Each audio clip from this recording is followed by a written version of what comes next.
Winter is finally officially here, so why not celebrate with this igloo look tumbler?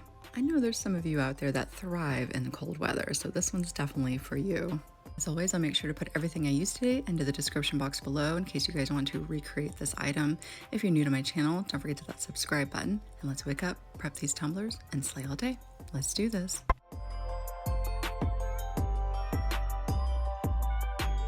This look is super easy, super fast. I'm telling you guys, this would actually make a great last minute Christmas present or even birthday present if somebody has a birthday in the winter time. I'm going to be using a glitter called Cosmic from the Glitter Guy. I actually bought this from Hobby Lobby, and it still blows my mind that I can purchase glitter from the Glitter Guy at Hobby Lobby because I've been around so long and I've watched all these companies grow and do amazing things. It still blows my mind.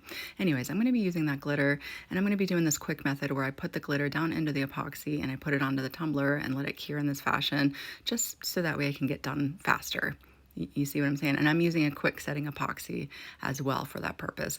But this would actually be amazing if you had tumblers sitting around that were practice tumblers and you just don't like the way the glitter looks on it, or an ombre that you just weren't crazy about.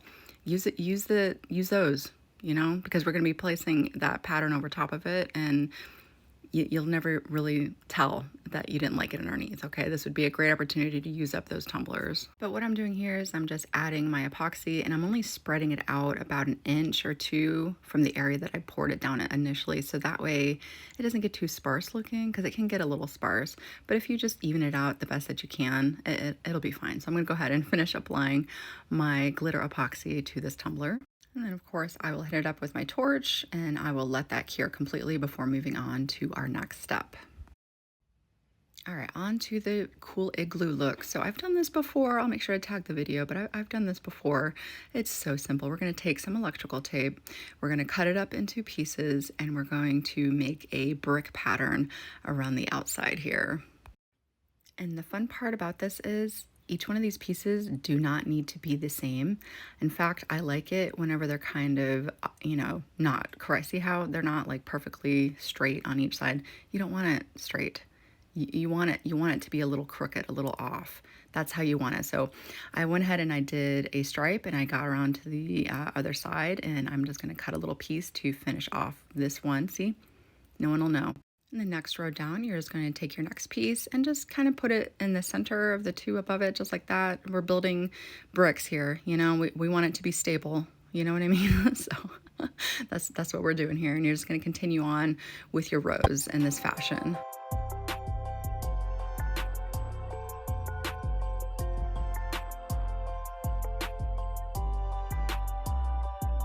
And for the bottom, I am just going to do up like 4 pieces, like one off to each side. Super easy, just to kind of finish off the bottom, because I like to do my bottoms. If you don't do your bottoms, obviously you don't have to do this. And there we go. As you can see, I did make sure my gaps were somewhat similar, but the bricks themselves were obviously a little whimsical, and that's all you want to do. All right, the next part is we're going to give this a coating of paint. I'm just going to use white acrylic paint to coat the outside, or you could spray paint. I've seen people do like neon colors. You could do whatever color you want. Wherever your imagination takes you, let it take you there. Now for mine, I wanted mine a bit thin so that way you could still see the coloring underneath. So I pretty much, when I put this on, I just came back through and kind of dry brushed over top of it with my sponge in this manner, so that way it had more of like a see-through look to it. But obviously you could let this dry and give it more of a saturated look if you wanted to. Then right after I'm done, I'm going to come through and peel back all of our tape, exposing our brick pattern underneath. Now again, this is a great opportunity to use up some UV-DTFs you have laying around, dig through your vinyl box, see what you have going on. But I went ahead and made up this quote myself, or I got it off of Creative Fabrica. I cut it out on some vinyl. I did an offset with it just to kind of make everything match. So it has like a silver offset with this pretty teal for the front vinyl. Now, because I didn't feel like going outside and using a spray sealer, I'm going to use Mod Podge as a sealer, and I figured while I had it all glued up, I'm going to go ahead and sprinkle glitter on it as well. So I'm going to go ahead and get this coated in the Mod Podge. No worries, it dries clear, and that's what it's used for. It's like a sealer before our epoxy. And I figured because this is so whimsical, this is my last chance to use any type of chunky holiday glitter I had. So this has like chunks of snowflakes and Christmas trees in it. I also have some fun like shaped glitter where I put some dots on it. So obviously you don't have to do this, or you can, like I said, it's an opportunity to use those fun shapes one last time. So I'm gonna go ahead and sprinkle that down onto the glue. And of course, I'm going to come through and give it a coating of epoxy. Now you could be done and over with it right now, but I wanted to come through and add a really cool snow look drip from the top. Now, for those of you that watch me know that I've never used any type of epoxy thickener ever. I've always used cornstarch, but I decided to give it a whirl, and I'm going to try out this Alumifiber epoxy thickener.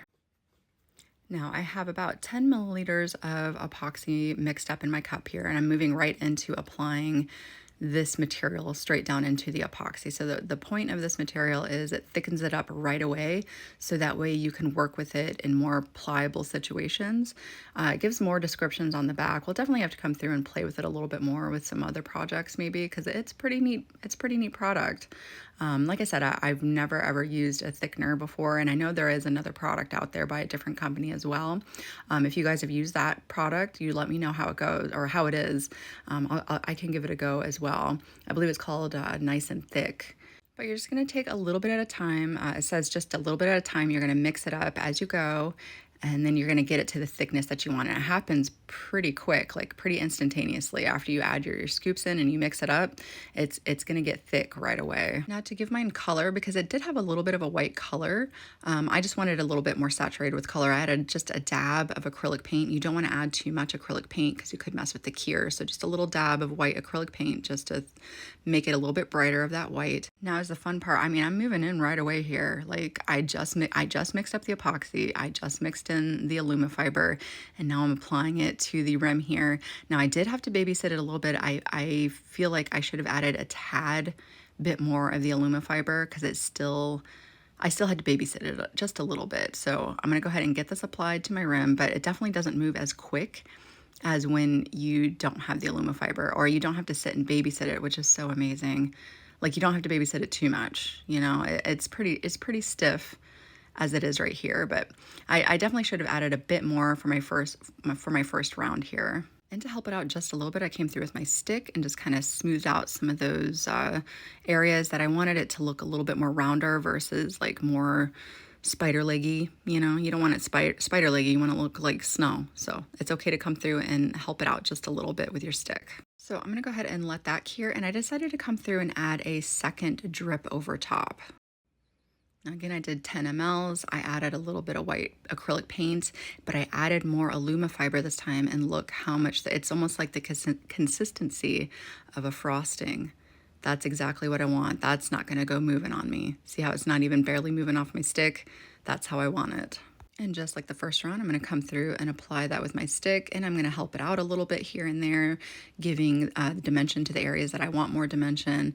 Don't be afraid to come through and play with it. Don't be afraid to come through and get it how you want it. Okay, so with it being as thick, we can work a little bit slower. We can take our time. We can adjust things if we need to.